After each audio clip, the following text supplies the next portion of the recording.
into the questions and get started with the line of Steve Jewin. You're now live. All right, thank you. Aaron, it's always a pleasure to talk to you. And first, I want to talk about your Daniel Carey fight, because we saw a complete revision of your game in that fight where you've been known for fantastic body shot knockouts and first round finishes, but you took a methodical approach in that fight. You slowly wore him down. And in the second round, you pulled the trigger and finished him. And I want to know how much of that you credit to Jackson Winklejohn and the training that you've picked up there. Yeah, that's, really good knockouts are awesome. The fans love them, but at the end of the day, I got to do what's best for me in my career. And of course, there's always risks involved in anything you do, but I really want to be smart in my fighting career. I've taken some lumps along the way, and I've had to learn very, very quick at a young age that yeah, knockouts are cool, but winning is the most important thing. So whatever I got to do to win, use my wrestling, basically just use my skills and be smart. But I do credit that to the coaches. Greg Jackson has instilled in me that we have a game plan, we need to follow it. And yeah, it worked. It was a good fight for me, and I'm happy I got the W in that fashion. But like I said, I got to be smart in my career and use my skills and not be so macho man that I have to get the knockout. If it comes, it's great. But if it doesn't, then I got to do it. I got to do what I got to do to win. And Solo Hatley mentioned it earlier when he was on the line that he views this as a huge opportunity for him. He said, you're the name that they were building up before you even made your Bellator debut. So I know I've mentioned this to you before, that you always feel like you have a target on your back. But now that Hatley's put it on you, what does that mean to you? I mean, every fight that I'm going to fight from now on, there's going to be a target on my back. It's something that I've had to deal with since my Bellator debut, so it's nothing new to me. I just got to go out there and compete. But yeah, there is a target on my back, and for him, he has nothing to lose but everything to gain. But I don't really pay too much attention to that. Just go out there and compete and get the W. All right, last from me, how has your training changed due to this coronavirus pandemic that we're all dealing with? Yeah, it's the biggest thing with me, Coach Gibson and I, we've been doing a lot of work in his garage. And when Jackson Wink opened up, was working with Greg one-on-one, and there was some pod sessions with just a few amount of people. Of course, I did some sparring, but as soon as I got done sparring, I would just shower and go home. I wasn't in the gym too much, just when I had to train with Greg in my sparring sessions. And then a lot of my mitt work was in Coach Gibson's garage. He got a mat. So yeah, it changed quite a bit. I can't just sit in the gym and be around everybody like how I used to be, but it's something that we can't complain about. It's the world we live in, and we got to make the best of it. Well, I look forward to seeing how you've made the best of it on Friday. Good luck in the fight. I appreciate it. Thank you. Thank you. Our next question comes from Mike Heck. Hey, Aaron, how's it going, man? This all seemingly came together pretty quickly. When were you made aware of this fight and this opportunity to fight on this card? I was hearing some rumors that they were going to fight in July. I wasn't sure as far as the date, but they said July. So, or that's what I was hearing, July. But in the middle of May is when I really started to get with my nutritionist and get my weight down. So if July was to happen, my weight was good. I didn't want to get a phone call and say, well, I can't fight because my weight's out and my training's not good. So the end of May, or the middle of May, is when I really started to bring everything together and have July in mind. Whatever day it was, I was going to be ready to fight, whether it be July 1st or at the end of July. So, and middle of May, sorry. Yeah, because we spoke a couple months ago and you said that essentially you weren't really in a rush to come back and fight during this crazy time in the world. You were happy spending time with the horses. And if you weren't able to get in like proper training, you weren't really all that interested in rushing back to take a fight. Do you feel like, and I know you sort of touched on your training situation now, do you feel like the situation was good enough that you were able to put enough time in the gym and with Coach Gibson and Coach Jackson to give you the confidence to put pen to paper here? Yeah, I mean, during this whole thing, honestly, I mean, I was riding my horses and just chilling out a lot, but I was with Coach Gibson probably 5 to 6 days a week in his garage working on combinations, doing a lot of ground and pound. And then June 1st is when I was back with Coach Greg. So I had a good solid almost 2 months with Coach Greg and sparring. So I had it in like a 9-week camp, like official camp. But during that time, like I said, in the middle of May is when I started my eating program and conditioning. So yeah, I feel like I had a full training camp. I'm ready to go. And then last thing for me, just being a part of the return card for Bellator. I mean, you've been with them the entire time that you've been a part of this sport. What does that mean to you to be a part of the card that pretty much brings everything back and put together for the organization? That feels good. I am very, very happy. And one thing I got to say is Bellator, I like this way better than regular fight week. Bellator has actually done a really, really, really good job with making sure all the fighters are safe. And we all have our own little saunas. We have our own workout room, treadmill, everything. So I'm very, very happy the way that this is ran. I feel like when all this craziness is over, I feel like they should do it this way. It's a lot more private. I get a lot more time to, I don't have to be in the sauna with my opponent, or like I'll go down and like, man, if my opponent's going to be there, it's going to be like weird. Now I have my own stuff to worry about. I have my own treadmill. I have my own sauna. So I like this way a lot better. I don't got to deal with seeing a lot of people because I don't like to be around a lot of people anyways. So this works out for me. There you go. All the best to you, Aaron. Our next question comes from the line of Joe McDonough. Your line is now live. Hey, Aaron. People forget, you're still so young in your career. When you look back on those losses now, are they almost blessings in disguise in the sense that you've, continued to learn and grow your game since then? For sure. I mean, honestly, the losses used to eat me up big time. I used to be so pissed that I lost. But I'm the people that I've met, my manager, my coaches, I would do anything. I'm happy with those losses because I don't think I would be the martial artist that I am today, fighter, without those losses. If I was 8-0 with 8 knockouts, I don't think I would grow. Honestly, I don't think so. So I think those losses are truly a blessing. I'm with Coach Greg, Coach Wing, Coach Gibson, Professor Tusa, and all the guys over there at JW. And I'm with the best manager in the world, Ali, after all those losses. So I think everything fell into place how it was supposed to, and I just had to take 3 losses in order to get there, but I'm okay with that. Absolutely. And so, like you said earlier, you've had a target on your back since, day one with Bellator, since, before you were a fighter. How has the hype, how has that affected you? You're only a 23-year-old. Has it hurt at times as much as it's helped? Honestly, I don't think about that anymore. I really, really don't. I train a lot. I watch a lot of video. I'm like a very, very big student of the sport. And I just worry about my skills and ride my horse, chill with my dogs. And as soon as I start putting pressure on myself that I need to do this, I need to do that, it just seems like stuff goes south. So that's for people to decide. I can't apologize for winning when I was younger with all the wrestling and boxing. I mean, what do you want me to do? Like not win? And people say I'm a great prospect and all this stuff. But that's not my fault. I'm just doing what I love. And it's I like to say it's expensive to have a target on your back because I put a lot of work in, and it's paying off. And I've taken some lumps along the road, but like I said, I'm only 23, so it's all good. And best of luck on Friday night, man. I appreciate it, brother.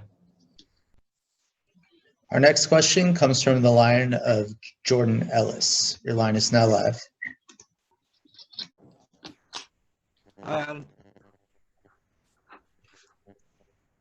Have you got me? Yeah. Yeah, okay. So you were just saying then you're a student of the game and you're watching a lot of videotapes. So I'm just wondering what your thoughts are of Solo and what you've seen of him and how he ranks against the guys you've already fought. Yeah, what I think of Solo, I think he's a strong wrestler. He's taking a lot of his opponents down. But I think a lot of the guys that I fight forget that I was a world champion in wrestling, and I have 3 world medals. I was a Olympic alternate at 19, so I think I have a good idea of how to wrestle. So if he thinks he's just gonna, come in here and take me down or stop my defense, we'll have to see. That's why we're fighting Friday night. But I think he's a tough guy. I think he's 8-2, has a better record than me. He's got power in his hands, and I'm focused on this guy for sure. I'm not taking him lightly at all. And that's why I prepared the way that I did. So yeah, he's going to be a tough guy for sure. He's going to come out very, very strong, and it's going to be a fun fight. Our next question comes from the line of Steven Morocco. Aaron, how's Canelo doing? Say that again? How's Canelo doing? Oh, Canelo's good. Yes, he's really good. I have two of them now. I have Canelo and Corleone, so I have two horses now, and so spoiled. Those guys live the life, and yeah, that's why I do what I do, so they can have a good life, and I can have fun with them. So yeah, they're good. Thanks for asking. You say Corleone as in Michael Corleone or Donald or Don Corleone? Yeah, like Don Corleone from The Godfather. That's his name. I didn't name him, but I think it's a good name for sure. Yeah. So, what has he been getting a lot more attention since all this craziness started? Yeah, my horses always get attention, even like outside of this. Like people like always ask, what do you do? I mean, I don't do much, to be honest with you. I go to the gym and I spend time with my dogs, horses, and girlfriend. I don't care to do much because that's my life. That's what makes me happy. And I need to get better as a fighter. So I'm in the gym constantly. And then when I have downtime, I'm just with my horses chilling, you know? So yeah, they're always getting attention. But during all this quarantine and stuff, yeah, that's pretty much all I was doing, just hanging out with them, trailering them to other places to ride and stuff. So yeah, they definitely get a lot of attention for sure. And I'm lucky that my girlfriend loves them too, because if she didn't like horses, it would be very, very hard, because that's where all my time goes. When you say you watch tape, who are you watching tape of? Everybody. I watch tape of like everybody. My opponent, Kamaru Usman, Khabib, Valentina, Amanda, Aldo, Peter Yan. I watch a video, like I watch like 5-6 fights a day. I wake up in the morning, I watch like 2 fights, feed the horses, do what I need to do, come back, go to practice, watch more fights. I really, really study the game. And after all these losses, I truly, truly fell in love with the sport of MMA. I really, really love it now. And I'm learning a lot, and hope to be world champion. Who impresses you these days when it comes to watching tape, seeing fights? Honestly, my top 3 favorite fighters. Number 1 is Kamaru Usman. Number 2 is Khabib, and number 3 is Valentina. I love those fighters, and of course, there's a lot of great fighters, but those are my top 3 current fighters that I watch a lot. I watch a lot of Kamaru Usman. I love his style. Some people think it was like his last fight was boring, but I thought it was beautiful. He got the W, and most importantly, retained the belt. Where does Patricio Pitbull rank on that list? And what's your scouting report of him? He's a tough. I mean, I think he's top 3 in the world of all organizations. I truly, truly do. He's a veteran of the sport, and if when we have to fight him, I'm gonna be very, very well prepared and be in the lab with the coaches studying that guy for sure, because he's no slouch. That's for sure. You know, there's a reason why he's where he's at, and I feel he's in the top 3 pound for pound fighters in the world at 145. He's up there with the best of them. All right, we are going to take 2 more questions. The next question will come from the line of Ben Kiley. Hi, Aaron. So obviously everything you've done in your life athletically, you've excelled at, and you seem to really enjoy the grind of training. Is there any point in your career where you've struggled for motivation? No, not really. Like at the end of the day, like when I win, I always ask myself, would I do it again? And the answer is yes. And then when I lose, I wake up the next morning and I always ask myself, would I have done that again? And the answer is yes. And obviously after losses, there's motivation to get back on top. And then when you win, there's motivation to just become a better fighter. So the day my answer is no, I won't do it again, is probably the day I retire and the motivation won't be there. So no, I don't lack motivation at all. And how do you balance between being focused on training and bettering yourself and getting too obsessive and overtraining? How do you find the right balance between those two? Yeah, it's a very, very fine line. But as I've gotten, I've only been in the game not very long, but as the months and the years go on, I'm starting to get very, very smart about my training and not overtraining. I really want to have a good, long, healthy career, and it's really opened my eyes the last year and a half that I got to be smart about everything: my training, my recovery, and my fighting style. So it's something that is a work in progress, and I can't give you a for sure answer. Like it's a battle every time. Do I rest? Do I go to practice? But it's something that I honestly communicate with my coaches every single day, telling how I'm feeling. Sometimes they'll say, you'll be good, and sometimes they say rest. So whatever they say, I'm a good listener. So Okay, thank you, Aaron. no worries. All right, and our last question for Aaron will come from John Eric Poley. Your line is now live. Hi, Aaron. How's it going, John? Good. I'll be real quick with you here. I know you want to get out of here. So I just want to touch with Jackson Wink again for a second there.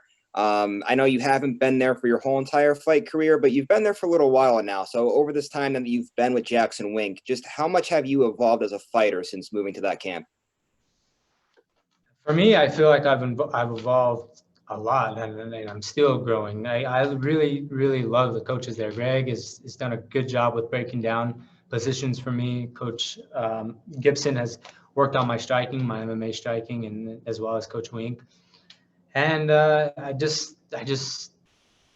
been improving every day. I'm not going from here, all over the place. I'm in one gym working on becoming a better fighter. And I've got to explore a little bit. I've got to go with my manager Ali to different places and work on my skills, and just the people I've met along the way have been good, and I've come a long way since when I first started. It's kind of crazy. I watch my fights now, like even the fights that I went on a 4-fight winning streak and knocking everybody out, and I'm just like, man, I took so many unnecessary risks. It was crazy, but I'm glad I made the mistakes and hope to not make them again. And Aaron, there's been so much made, obviously, of what Solo has had to say about you during this time, and you've got a few questions about that already, but no one's asked you, how do you see this fight going down? Honestly, I just see myself going out there and competing, using all my skills. I know he's very, very confident, which I really, really like, but I just got to go out there and use my skills and not worry about, oh, it's a fight. No, it's a competition. I got to be smart. I got to be strategic, and I got to do what I got to do to win. So I'm not really worried too much about him. I think he's more starstruck, like, I'm fighting Aaron Pico. Oh, he's not this, he's not that. I'm not really focused on him. I'm just focused on myself, calming my emotions down, and going out there and competing. But it sounds like he's more worried about me. Yeah, everybody's saying he's saying this about you, saying that. That's good. He's so focused on me, and sometimes you just got to worry about yourself and calming yourself down. So that's what I'm doing. And then, Aaron, just the last thing here for me. Obviously, anything could happen inside the cage there, but God willing, you get out of there with no problems. How active do you want to be the rest of the year now that Bellator is back and that you've had this little bit of a layoff due to the COVID pandemic? Yeah, if it was up to me, and God willing, nothing happens, everything goes well, no injuries, I want to fight 2 more times this year.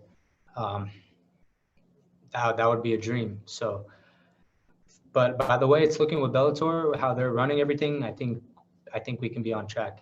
They're doing a really, really good job, and I really like the way that it's ran this way opposed to the other ways. This is a lot more better. So I can't wait. If it's ran like this, I think I can fight 2 more times. So it'll be fun. Thanks, Aaron. I appreciate the time. Thank you. All right. Thank you very much, Aaron. We will